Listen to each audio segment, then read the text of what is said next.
अभिवादन स्वीकार कीजिए ब्रजेश मिश्रा का और आप देखना शुरू कर चुके हैं द डिबेट।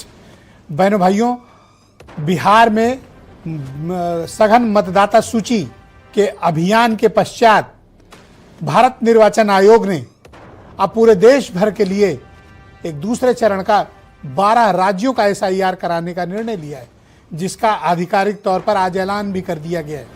और इसमें सबसे खास बात उत्तर प्रदेश का सम्मिलित होना है। देश का सर्वाधिक मतदाताओं वाला राज्य, देश का सबसे बड़ा राज्य और राजनीतिक रूप से सबसे संवेदनशील स्टेट। और यहां अब एसआईआर की प्रक्रिया कल सुबह से शुरू होने जा रही है, जो 7 फरवरी 2026 को आधिकारिक तौर पर खत्म होगी।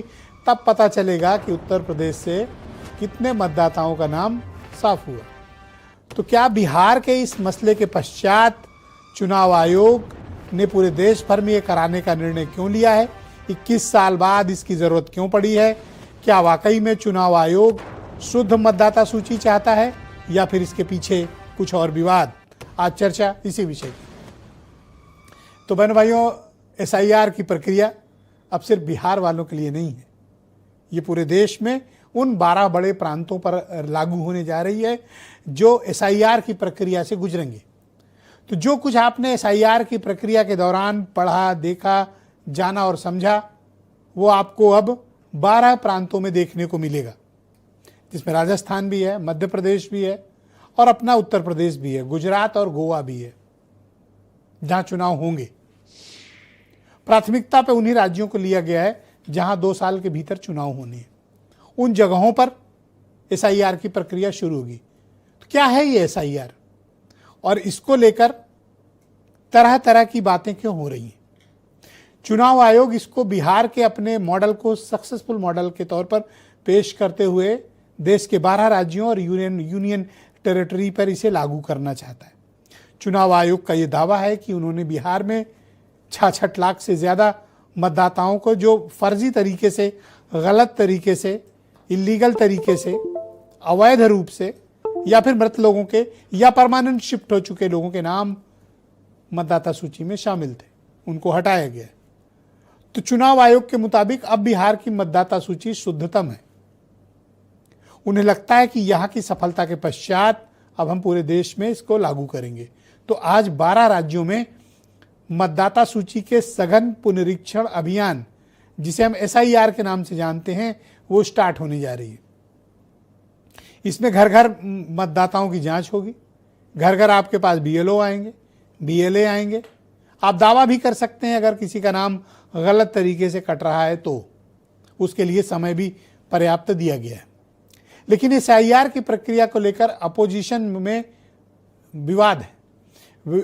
इसको अपोजिशन राजनीतिक रूप से टूल के तौर पर देख रहा है कि उनके समर्थकों के नाम काटने का एक वृहद अभियान के तौर पर चुनाव आयोग चला रहा है।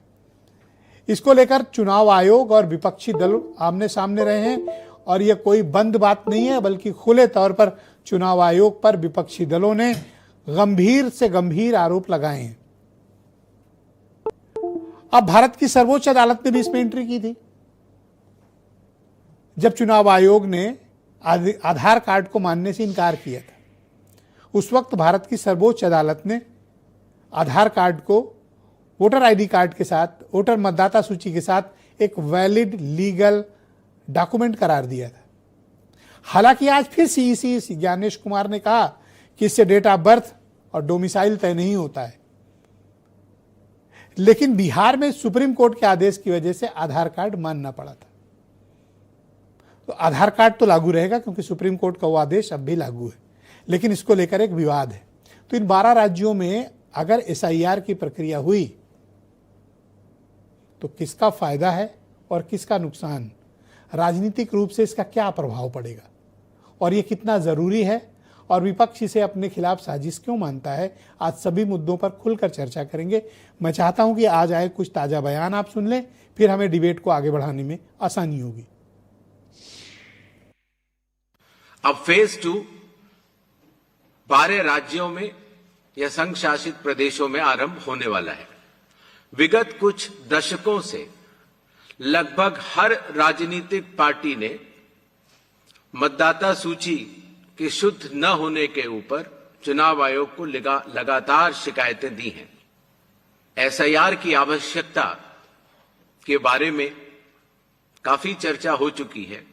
एसआईआर हो चुका बिहार का, जरा इलेक्शन कमीशन बताए कि उसमें कितने अल्पसंख्यक, कितने अनुसूचित जात के, कितने कमजोर और पिछड़े वर्ग के लोग।